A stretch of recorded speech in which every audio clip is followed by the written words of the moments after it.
Amen. So, ang ating pong magiging mensahe ay ang patungkol sa usapin ng puso sa likas nitong kalagayan. If we will consider the Word of God, particularly in Jeremiah chapter 17 and verse 9, ang sabi po ng sulat po ni Prophet Jeremiah, "The heart is deceitful above all things, and desperately wicked. Who can know it?" And then, sa verse number 10, niliwanag, "I, the Lord, search the heart." Ang ating pong magandang makita sa maliwanag na sinabi po ng sulat ni Jeremiah, sa usaping puso ng tao, ang sabi po, "The heart is deceitful above all things, and desperately wicked. Who can know it?" And then, malino po at ito'y tanggap nating katotohanan na ang Diyos ang nagsabi, "I, the Lord, search the heart." So, ang ating pong pag-aaral na ito ay, kumbaga, sa layunin po, sa intensyon, na paalalahanan po ang bawat isa sa atin sapagkat ito po ang kalimitang makikita natin. And in fact, naririnig natin ito, just follow your heart. Yan po ang sinasabi po ng marami. Yun po ang sinasabi ng mundo, follow your heart. But the Word of God warns that the human heart is fallen. Ibig sabihin, nagbigay po ng babala ang salita ng Diyos na ang puso natin ay may kamalian, may kasamaan, at ito po sa kanyang kalagayan ay fallen. So, hindi natin dapat sundin ang ating damdamin. Hindi dapat damdamin po ang sinusunod natin. Ang dapat nating sundin ay ang Panginoon. So kaya mga kapatid, mga minamahal, dito po sa ating pinakateksto, niliwanag po sa atin, mga kapatid, that he that trusteth his own heart is a fool. Bakit po sinabi yan ni Solomon? So malino po na ang pundasyon natin ay ang naging deklarasyon about the heart of man sa natural na kalagayan nito is, ang sabi po, "The heart is deceitful above all things and desperately wicked." So, yun po ang rason kung bakit ang sabi po ng ating teksto, yung nagtitiwala sa kanyang sariling puso ay mangmang. So mga kapatid, atin pong aralin po ang mensaheng ito sapagkat napakahalaga ng paalalang ito sa lahat, lalo na sa mga nagsasabing Kristiyano. Mga kapatid, ang nararamdaman natin ay hindi laging magiging mabuti para sa atin. 'Di ba? Yun po ang reason kung ba't hindi tayo tinuruan ng Biblia na ang ating pong maging batayan ay ang ating pakiramdam, ang ating pong damdamin.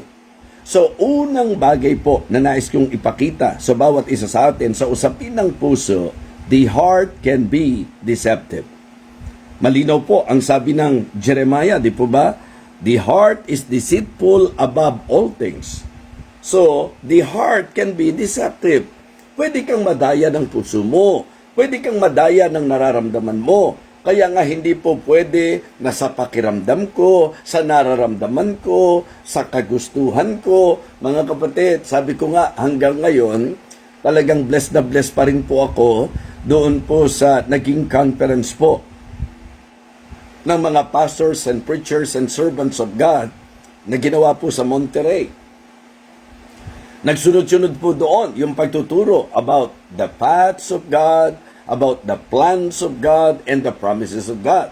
Tatlong sunod-sunod na nangaral po na kung saan ito po'y naging magandang pagtuturo na sa usapin ng ating landas, maganda po ay ang landas ng Panginoon ang tahakin po ng bawat isa sa atin. Bakit? Sapagkat mahalaga po na sa landas na yon ang matupad ay ang plano o kagustuhan ng ating Panginoon. Sapagkat lakip nito ay ang mga pangako ng Panginoon. Now, this morning, I would like to remind everyone, and pwede rin po na i-take natin ang message na ito as a warning. Don't follow your heart because the heart can be deceptive. Pwede kang dayain ng puso mo. Mga kapatid, ang puso po maaaring ito po ay maglihis sa atin. Okay? Ang ating puso po ang po pwedeng makapaglihis po sa atin. The heart can mislead. Yun po ang katotohanan yan.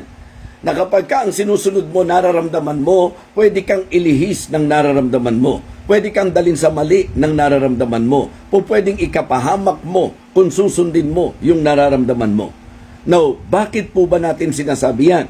Si Solomon din po ang nagsabi sa Proverbs chapter 14 and verse number 12 that there is a way which seemeth right unto a man, but the end thereof are the ways of death. Well, sa simpleng paglalarawan po, parang ang sinasabi niya, there is a way which seemeth right unto a man, but the end thereof are the ways of death. Pwede pong gamitin natin ang statement, ako sa tingin ko naman, sa tingin ko, ito ang maganda, sa tingin ko, ito ang dapat. Sa pakiramdam ko, ayos to, sa pakiramdam ko, sa nararamdaman ko. Kapatid, yan po ang isa sa pinakadelikadong maging takbo ng buhay natin, na tayo po'y dumidepende at sumusunod sa kung ano ang nararamdaman natin. Mga kapatid, the heart can mislead. Yun po ang malinaw. Ikalawa, the heart can also can manipulate. Pwede pong ganun. Kaya nga ang sabi po ng teksto natin, he that trusteth his own heart, di ba? In his own heart is a fool. So ito po yung maliwanag na talagang, kumbaga, ang problema natin, pagka po ang naghari na, yun talagang gusto natin, at kapag ka ang buhay mo na, ang nasusunod na kung ano yung gusto mo, delikado po yun. Kaya nga sa dami po ng mga paalala ng salita ng Diyos, ang isang gustong-gusto kong ginagamit na salita po dyan, yung take heed, yung mag-ingat tayo. Katulad po halimbawa, nung sinabi po sa Hebrews 3 and verse number 12, take heed, brethren, lest there be in any of you an evil heart of unbelief, in departing from the living God. Sa Hebrews chapter 3, ginamit po dyan ang dalawang salita patungkol sa puso na naging problema po ng Israelites. Ano po yon? Yung pong evil heart at yung kanila pong erring heart. Yung puso po na kung saan mali, at diretsahan po yung puso na masama. At ang particular dito, ang kasalanan po nila kung bakit hindi sila nakaentrada sa promised land, it is because of their unbelief. O ano po ba ang problema sa usapan ng unbelief? Ito yung hindi ka sa Diyos nagtiwala, hindi sa sinabi ng Diyos ka sumunod, hindi doon sa direction ka ng Diyos sumunod, ikaw ay nakinig, at ikaw ay naapektuhan nung nakita mo yung sa tingin mo, yung sa naramdaman mo. So it is good that as we listen to this message, meron tayong self-evaluation and ask ourselves, how many times na tayo po'y medyo nalihis dahil po ang sinunod natin yung gusto natin? Gaano po kadalas na nangyari sa buhay natin na tayo po'y nagmistulang mangmang sapagkat hinayaan po natin na ang ating maling puso, ng ating pong maling pakiramdam ang naging batayan po natin sa ating pong pagdidesisyon. Iyon ang pinaka-nakakatakot na kalagayan eh. Yung bang ang puso mo na ang magdidikta ng gagawin mo. Mga kapatid, mga minamahal, tatandaan nyo po that it is always clear in the Bible na ang puso ng tao ay mandaraya. Diba? The heart can be deceptive, and the heart, according to the clear declaration of the Word of God, is deceitful above all things. Kaya nga, ang title natin, Don't Follow Your Heart. Kumbaga, kung ang puso natin ay pusong nakaayon na sa Panginoon, areglado po yon. Pero ang aking pong punto ngayon, kung paano pong ginamit ng teksto natin, that he that trusted in his own heart, ang sabi po, is a fool. So, may klaro na sa atin po yan. Diba? Na ang pusong pinag-uusapan po dyan ay yung natural na puso ng tao. And then, ang simpleng paalala po, don't follow your heart. It means to say, huwag kang magbabatay sa damdamin, huwag kang magbabatay sa paningin. Mga kapatid, delikado po yan. So, the heart can be deceptive. The heart can mislead and the heart can manipulate. Yan po ang katotohanan niya. Kaya po, nag-wonder po sila mga kapatid for how many years.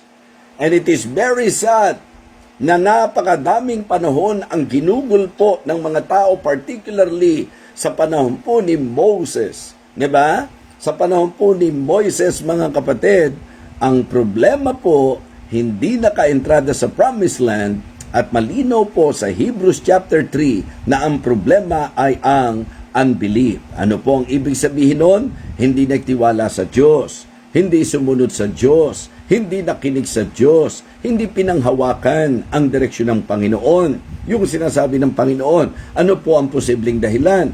Mas nagbigay pansin sa nakikita, mas nagbigay pansin sa nararamdaman, mas nagbigay pansin sa kanila pong pag-aakala. Mga kapatid, mga minamahal, the heart can be deceptive. Ilang beses na po nangyari yan. Nasa pakiramdam natin, tama. Nasa pag-aakala natin, areglado lang, okay lang, mga kapatid. At dahil yun ang naging basis mo, nadaya po tayo, mga kapatid. Kaya nga sabi ko, it is also good to somehow, if possible, i-memorize nyo po yung mga talata na po pwede pong maging gabay po natin at paalala po sa atin parati sa ating pong everyday journey, everyday, sabihin natin, pamumuhay, araw-araw na pamumuhay. Ang sabi po, again, Proverbs 14 and verse number 12, there is a way with seemeth right unto men. Merong daan na sa pakiramdam mo, tama. Merong daan na sa tingin mo, tama. Pero mali po yun eh. Hindi dapat sa pakiramdam mo eh. Hindi dapat sa tingin mo eh. Dapat mga kapatid, sa talagang pagtiyak na ito'y salita ng Diyos, kalooban ng Diyos at paraan ng Panginoon. Okay? Number 1, the heart can be deceptive. And because the heart can be deceptive, so point number 2 po natin, the heart must be directed. Diba? Dahil ang puso po natin, pwede tayong dayain yan, so dapat po ang puso natin ay magabayan. Ibig sabihin, the heart must be directed. At ang pinaka maglilid po sa buhay natin, mga kapatid, ay ang salita ng Diyos. Okay? Our life, our heart must be directed by the Scriptures. Yes. Yun po yung pinaka-tamang konsepto po natin. Nung sinabi po ng Psalm chapter 119, verse number 105, ang linaw-linaw po eh, Thy word is a lamp unto my feet and a light unto my path. Ang salita mo, wika, Panginoon, ito ay ilaw sa aking pong landas. Amen? Ito po ay liwanag sa aking pong daraanan. So, ang isang magandang paglalarawan po sa buhay ng Kristiyano, kasi ang sabi po, Thy word is a lamp unto my feet. Yan. And a light unto my path. So, yung idea po, yung paglakad, at yung isa, yung lalakaran, yung patutunguhan. So, si Pastor Carlos Darlucio po, binigyan niya po ng pansin ang usapan doon sa Proverbs 3, 5, and 6. Ang ganda po ng concept niya roon. Trust in the Lord with all thine heart and lean not unto thine own understanding. Ito po yung kanyang emphasis. Ang sabi niya, in all thy ways, acknowledge Him. At ang binigyan niya po ng pinaka lundo dyan, and He shall direct thy path. Yes, our heart must be directed by God because the heart can be deceptive, deceitful above all things. Yan po ang sabi po ng Jeremiah 17:9. Desperately wicked. Therefore, kilalanin natin that our heart must be directed. Kung may susundin ang puso natin, salita po ng Diyos. Kaya Kristiyano po tayo, don't follow your heart. Follow the Scripture. Amen? Sundin po natin ang sinasabi ng salita ng Panginoon. Now, sa akin pong evaluation, talagang napakalaking tulong kapag ka ang Kristiyano po ay may alam, lalo na kung maalam sa salita ng Panginoon. Yung idea po nung may alam, ang ibig sabihin po, yung meron siyang kamulatan sa sinasabi ng salita ng Diyos. Yung sinasabi ko pong maalam, ang concept nito talagang mas nahandoon po yung masasabi nating load sa kanyang buhay ng salita ng Panginoon. So it is good na tayo po'y ma-inform at it is good rin po na tayo po ay well-informed. Amen? Ang importante sa atin lagi kung ano yung sinasabi ng salita ng Diyos. So, susundin mo lang ang puso mo kapag ka ang puso mo nasa direksyon ng salita ng Panginoon. Are you listening? Malinaw po ito. Susundin lang natin ang puso natin kung ang puso natin ay nakasunod sa sinasabi ng salita ng Diyos. If tayo po ay nasa direksyon ng salita ng Panginoon. Kasi ang ganda po Thy word is a lamp unto my feet and a light unto my path. Ang kailangan po natin na talagang maintindihan yung lalakaran at yung patutunguhan. Diba? So, kailangan po yung tamang direction para sa tamang destination. So, ang aking pong paalala, don't follow your heart, mga kapatid, because the heart can be deceptive. Kaya nga ang ating pong ikalawang puntos ay nagbibigay pansin sa katotohanan ng pangangailangan na ang puso natin, the heart must be directed. Una, must be directed by the Scriptures. I remember also in Psalm chapter 119 and verse number 11, ang sabi po, Thy word have I hid in my heart that I might not sin against thee. So if we will put understanding sa pahayag na yan, napakalaking bagay ang magagawa ng salita ng Diyos upang maingatan po tayo na malihis magkasala sa ating Panginoon. So, brethren, our heart must be directed. Okay? By the Scriptures and then by the Spirit. Particularly, Holy Spirit. We need to be guided by the Holy Spirit. You know, ang ating pong doktrinang pinangahawakan, ang talagang tao po, kung tutuusin, pag wala po ang banal na Espiritu, talagang napakahirap at napaka-imposible na gawin ang katuwiran ng Panginoon. And then sa salvation experience po natin, doon po nagpapasimula ang lahat sa kaugnayan natin sa banal na Espiritu. Why? Sapagkat ang tunay na nanampalataya sa ating Panginoon ay pinanahanan ng banal na Espiritu. Ang ginamit po dyan ni Apostle Paul nung sumulat siya sa Romans chapter 8, verse number 14 and verse number 15, lagi ko pong binabanggit ito. For as many as are led by the Spirit of God, they are the sons of God. For ye have not received the spirit of bondage again to fear, but ye have received the spirit of adoption, whereby we cry, Abba, Father. So, if you are a genuine believer, you have the Holy Spirit in your life, in your heart, and then that Holy Spirit will lead you. Diba? Yan po ang maglilid po sa atin. Kaya don't follow your heart, follow the Scripture. Don't follow your heart, follow the Spirit. Ang sundin po natin ay ang clear na talagang teaching ng Scripture, ng salita ng Panginoon, at yung pong talagang strong conviction ng Holy Spirit. So, pagka po hindi Kristiyano, ang gumagana sa kanya, konsensya lang. Ang problema po sa konsensya, mga kapatid, napapatigas po ito. At marami pong ganyan, ang titigas ng konsensya. Opo, yun lang po mga kaguluhan na nangyayari sa atin Tingnan nyo po, tibay ng konsensya na kaya nilang gawin ang lahat ng mga bagay na kung saan talagang hindi mo ma-imagine Talagang totoong-totoo lang talaga ang salita ng Diyos Ng tao sa likas niyang kalagayan, ang puso niya madaya at mandaraya at nakakadaya. Kaya pakinggan nyo pong mabuti ito. Sapagkat sa usapin ng direksyon, we need to be directed. We must be directed by the Scriptures and we must be directed by the Spirit. Kasi yun po ang ginagawa ng Holy Spirit to guide us into all truth. Nung unbeliever tayo, konsensya lang po ang usapan na umiiral sa atin. Pero nung masave tayo, hindi na tayo basta sa konsensya lang, kundi sa banal na Espiritu na ngayon. At yan po yung conviction ng Holy Spirit. And it is good to be guided always ng salita ng Diyos at ng Espiritu ng Diyos.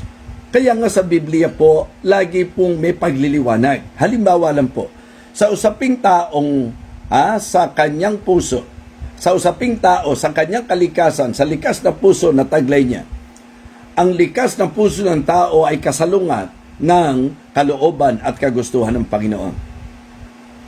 That is very clear in the teaching of the Apostle Paul. Sa Galatians chapter 5 and verse number 16, ang sabi po niya, "This I say then, walk in the Spirit, and you shall not fulfill the lust of the flesh. For the Spirit lusteth against the flesh, and the flesh against the Spirit. These two are contrary the one to the other, so that you cannot do the things that you would." So lagi pong magkalaban yan.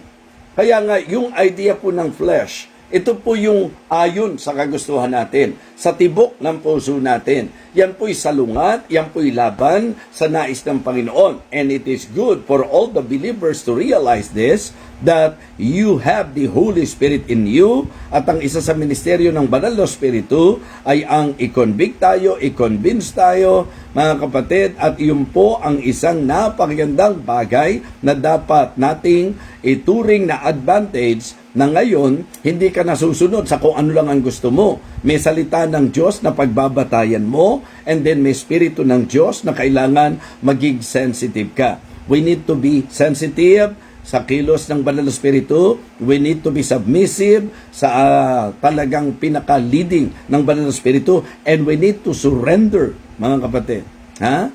We need to surrender and to be surrendered sa kung ano po ang nais ng Banal na Espiritu sa bawat isa po sa atin.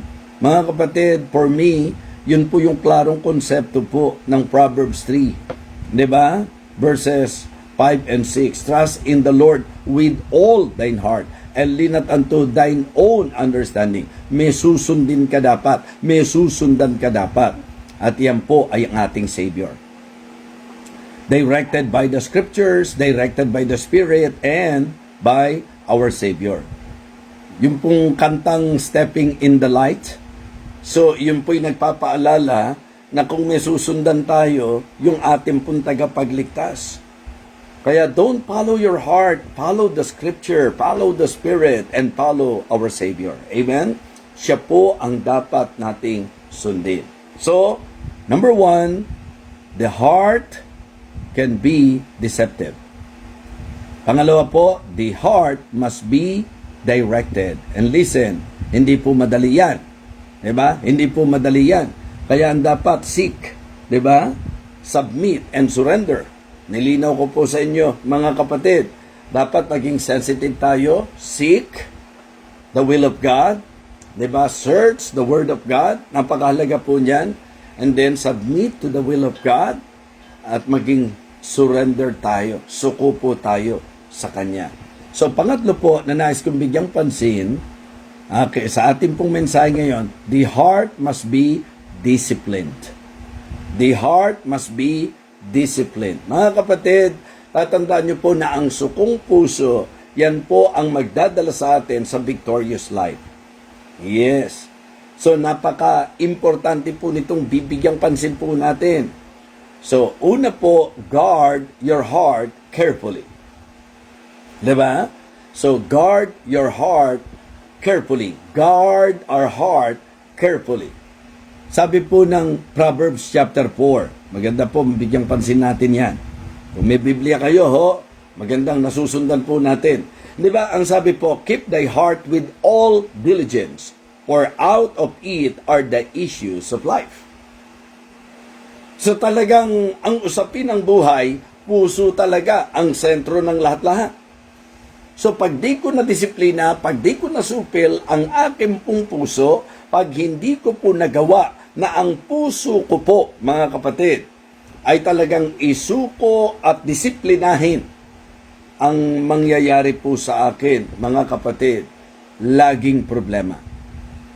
So kaya ang issue talaga, kung bakit ang tao po ay lihis, kung bakit ang tao po ay masama, kung bakit ang tao po ay nagmumura, kung bakit ang tao po ay nagsisinungaling, kung bakit ang tao po ay nangangalunya, kung bakit ang tao po ay gumagawa at talagang nadadala ng mga bisyo. Mga kapatid, kasi lahat ng ito ay usapin ng puso.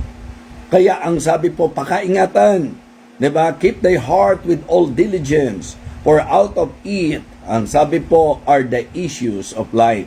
Talagang kung may usaping disiplina, ang una nating supilin, yung ating pong puso, na dapat ang masunod, hindi siya, kundi ang Diyos. Ang salita ng Diyos.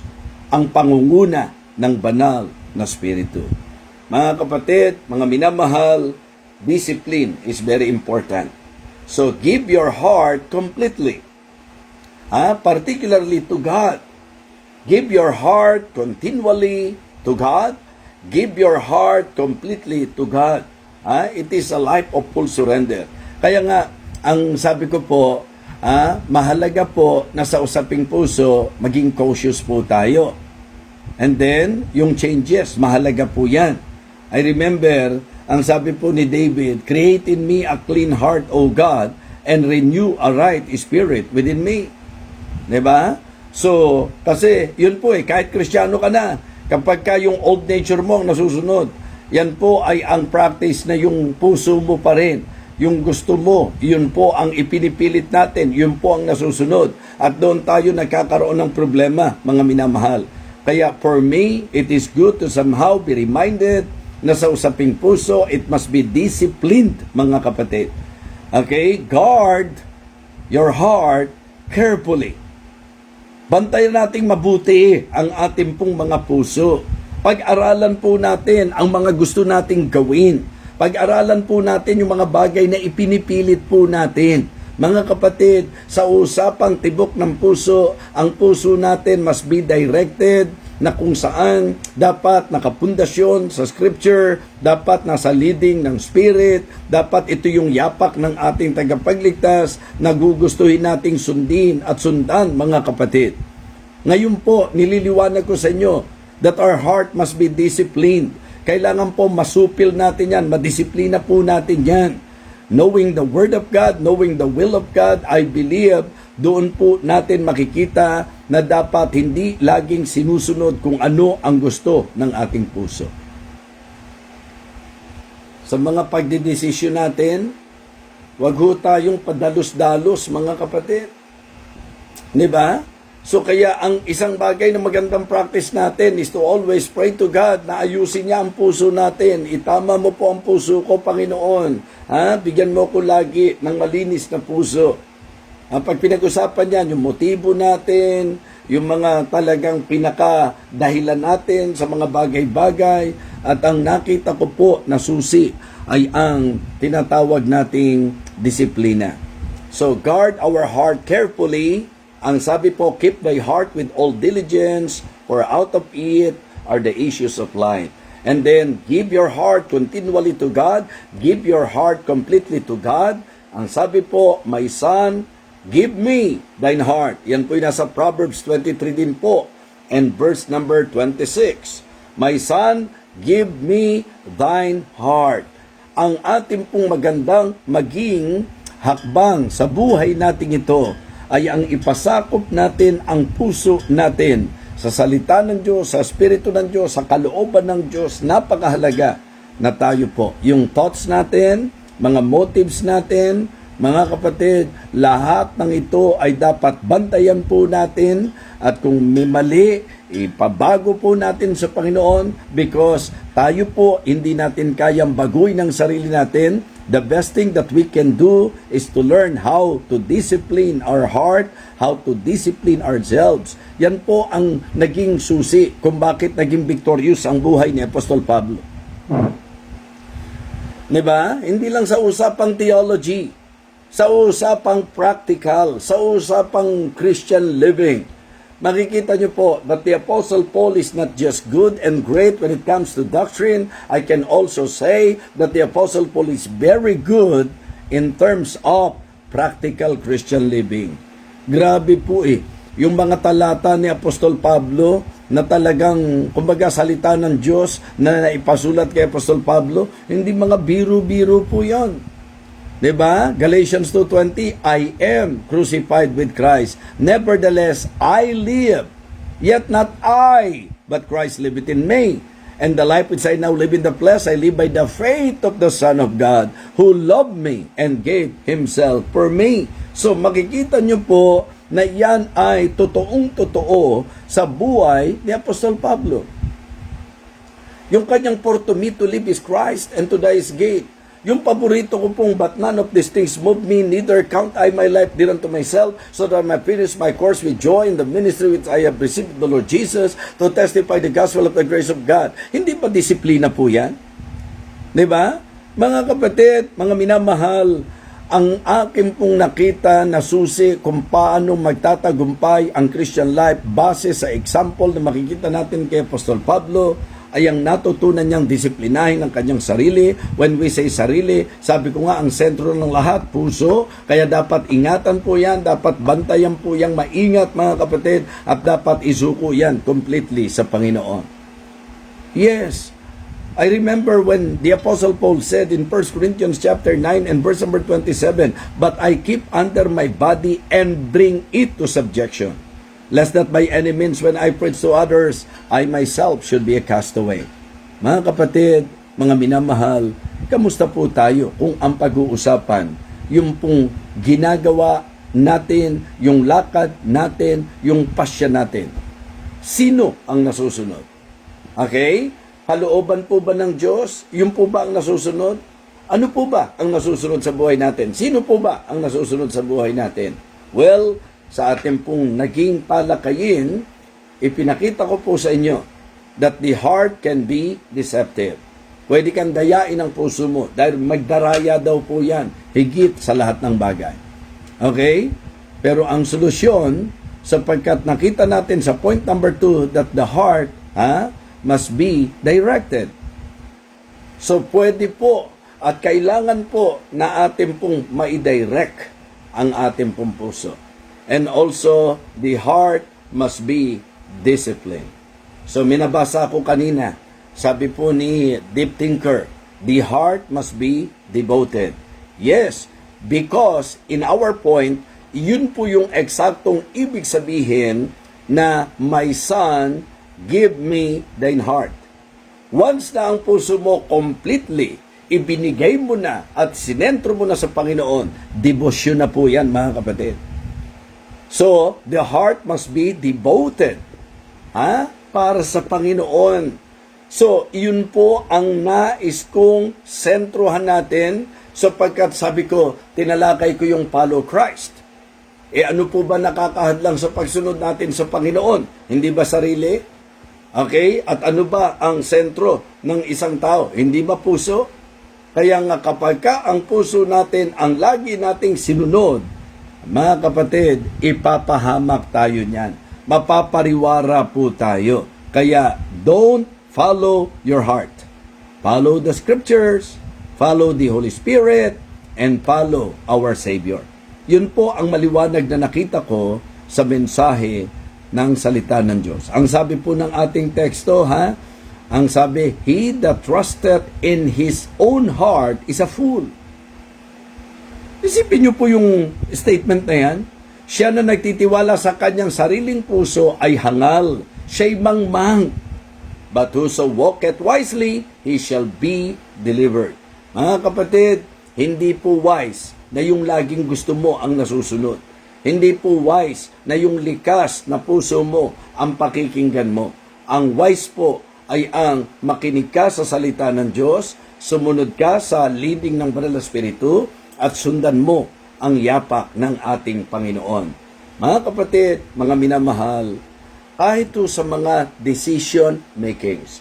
Kasi sabi ko nga, sa ganitong aralin, ang kakailanganin po natin dito, una, discernment. Diba? Discernment. Kailan po ba natin sasabihin na gusto lang natin ng isang bagay? Okay? So kaya nga sabi ko, ang ganda ng gabay na para matiyak mo na yung gusto ng puso mo at yung desisyon na gagawin mo tama, laging dapat nakapundasyon sa salita ng Diyos. If sa gagawin mong desisyon, hindi po yan inaayunan ng salita ng Diyos, puso mo yan, sarili mo yan. Di po ba? So napakahalaga po sa tinatawag nating usapin ng puso na hindi dapat siyang sundin, mahalaga po ang discernment. Yung sensitivity, kagabi, nag-preach si Pastor Tim Nolan sa Bible Baptist Church of Marilao. And his topic is about the Holy Spirit. And then, nandoon po yung kanyang pagsentro sa mga advantages natin bilang mga mananampalataya because we have the Holy Spirit in us. Advantage yun eh.